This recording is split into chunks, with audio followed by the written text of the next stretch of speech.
சாந்தி வேலை பார்க்குற ஒரு பெண்மணி 2 மாசத்துல ரிட்டையர் ஆக போறாங்க. 2 வருஷத்துக்கு முன்னாடி தான் அவங்களோட கணவன் இறந்திருக்காரு. பசங்க 2 பேருமே யூஎஸ்ல செட்டில் ஆயிட்டாங்க. ஒவ்வொரு வாரமும் புதன்கிழமையானா அவங்க ரொம்ப ஆவலோட வீட்டுக்கு போவாங்க. ஏன்னா ஸ்கைப்ல தன்னோட பசங்க கிட்டையும் பேர குழந்தைங்க கிட்டையும் பேசக்கூடிய நாள் அது. அதே மாதிரி தான் அன்னைக்கு ரொம்ப ஆர்வமா வீட்டுக்கு வராங்க. குளிச்சு முடிச்சு கம்ப்யூட்டர் ஓபன் பண்றாங்க. ஸ்வைப் காலில் பேரன் பேத்தி எல்லாரோடையும் மகிழ்ச்சியா பேசுறாங்க. அப்ப அவங்களோட பையனும் பொண்ணும் வீடியோ காலில் ஒரு விஷயத்த ஆரம்பிக்கிறாங்க. அது என்னன்னா,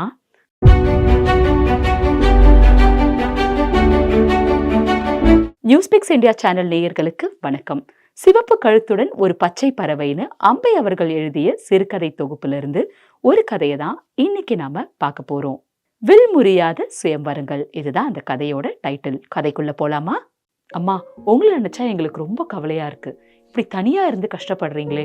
எங்களோடைய அமெரிக்காவுக்கு உங்களை கூட்டிட்டு போயிடலான்னு பார்த்தா உங்களுக்கும் அது சௌகரியப்படாது, இங்கேயும் நீங்க நிரந்தரமா தங்க முடியாது.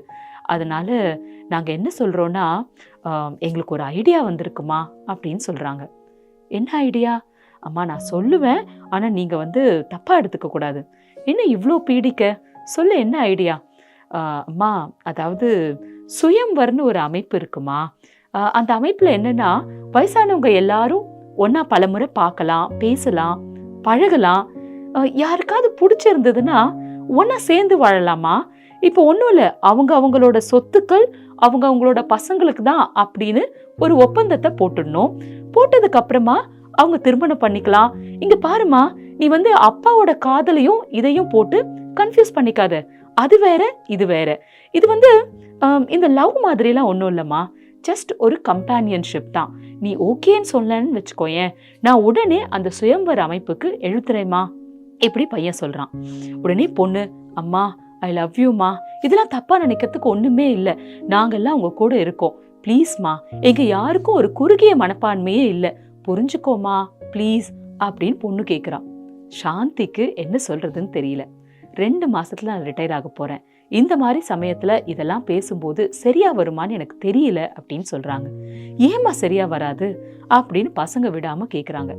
சரி, எனக்கு இப்ப இருக்கிற பிளான்லாம் நிறைய வெளியில சுத்தணும், நிறைய நண்பர்கள் இருக்கணும், நீண்ட தூர பயணம் போகணும், இதுதான் என்னோட ஆசை அப்படின்னு அந்த அம்மா சொல்றாங்க.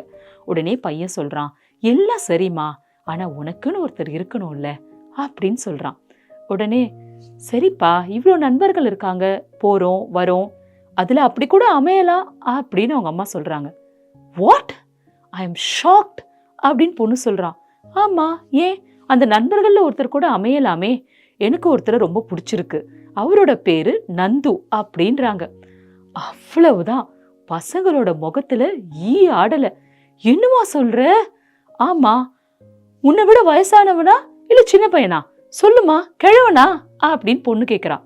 இல்ல, என்னோட 6 வயசு சின்ன பையன். அம்மா, இதுல ஏதோ சதி இருக்குன்னு நினைக்கிறேன், நீ பாட்டுக்கு ஏமாந்துடாதம்மா அப்படின்றான். உடனே பையன் கேட்குறான், அவன் என்ன வேலை வெட்டிக்கு எதுக்காவது போறானா? ஆமா, சொந்தமா ஒரு பிசினஸே வச்சிருக்காரு. நீ ஏதாவது அதுல முதல் போட்டிருக்கியா அப்படின்னு பையன் கேட்குறான். இல்ல, ஆனா ஃபியூச்சர்ல போடலாம், இப்போ வரைக்கும் எந்த ஐடியாவும் இல்லை அப்படின்னு சாந்தி அம்மா சொல்றாங்க. அம்மா, இதுல ஏதோ பிரச்சனை வருதுன்னு எனக்கு தோணுது அப்படின்னு பையனும் பொண்ணும் மாறி மாறி பேசிட்டு இருக்கும்போதே அவங்களோட வாழ்க்கை துணைவர்களும் இவங்க பேசுறத கேட்டுட்டு கால்ல ஜாயின் பண்றாங்க.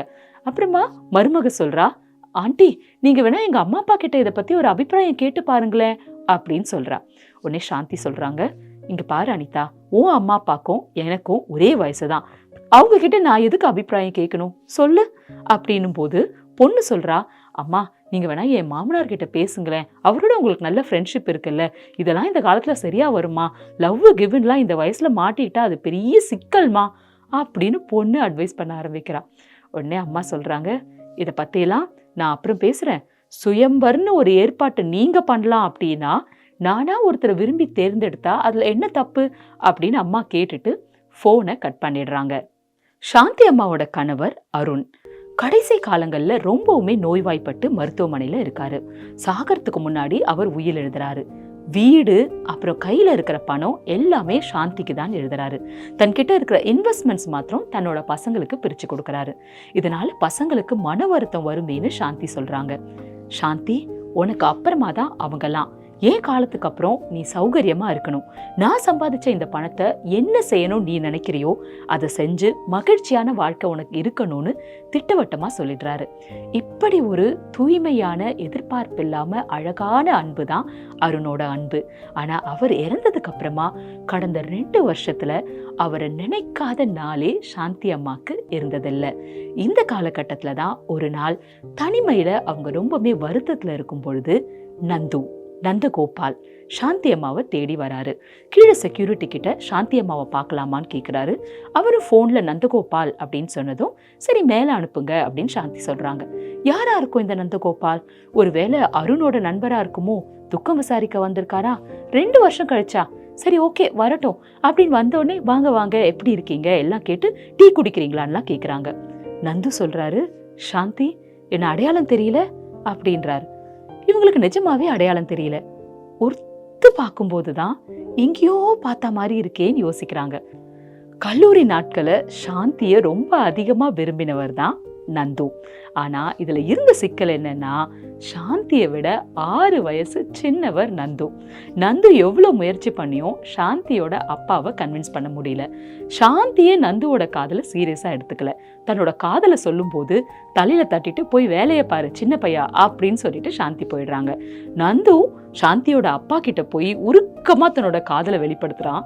ஆனா சாந்தியோட அப்பா, அட போப்பா போய் வேலை ஏதாவது பாரு தம்பி, அம்மா அப்பா மனசு கோணாம நடந்துக்கோ, போயிட்டு வா அப்படின்னு சின்ன பையன் ஏதோ உளர்றான் அப்படின்ற மாதிரி சாந்தியோட அப்பாவும் கடந்து போயிடுறாரு. ஆனா நந்துவால சாந்திய மறக்கவே முடியல. தன்னோட அப்பா அம்மாவோட வெளிநாடு போய் செட்டில் ஆகுறாரு. பிசினஸ்ல கான்சென்ட்ரேட் பண்றாரு. ஆனா கல்யாணம் பண்ணிக்கணும்னு தோணல. வாழ்க்கை எப்படியோ அப்படியே போயிடுச்சு. ஒரு கட்டத்துக்கு அப்புறம் அம்மா அப்பா 2 பேரும் தவறுனதுக்கு அப்புறமா இங்க வராரு. சாந்தி இருக்கிற அதே ஊருக்கு. எதேச்சையா சாந்தி பற்றிய தகவல்கள் தெரியுது. அப்பதான் சாந்தி அம்மாவோட கணவர் மருத்துவமனையில அட்மிட் ஆயிருக்கிறதும் புரியுது. சாந்தி அம்மாவோட கணவரை பார்த்துக்கிற மருத்துவரோட ஃப்ரெண்டு நந்துவோட ஃப்ரெண்டு. ஸோ அப்படியே அருணோட கனெக்ட் ஆகிறாரு. அருண் கிட்ட பேசுறாரு. சாந்தின்னு அருண் நிறைய விஷயங்கள் சொல்றாரு. இதையெல்லாம் சாந்தி கிட்ட அருண் இறந்ததுக்கு அப்புறமா நந்து வந்து பரிமாறிக்கிறாரு. ஆனா அருண் இறந்தப்ப நந்து வரவே இல்லை. ஏன்னா சாந்திக்கு உண்டான துக்கம் இது, அவங்களுக்கே உண்டான தனிப்பட்ட துக்கம். இதுல இருந்து அவங்க தான் வெளியில வந்து தைரியத்தோட இருக்கணும்னு நினைச்சதால 2 வருஷம் அவகாசம் கொடுத்துட்டு வந்து பாக்குறாரு. இவங்களோட நட்பு மெல்ல வளர ஆரம்பிக்குது. இவங்களுக்குள்ள பல விவாதங்களும் எழுது.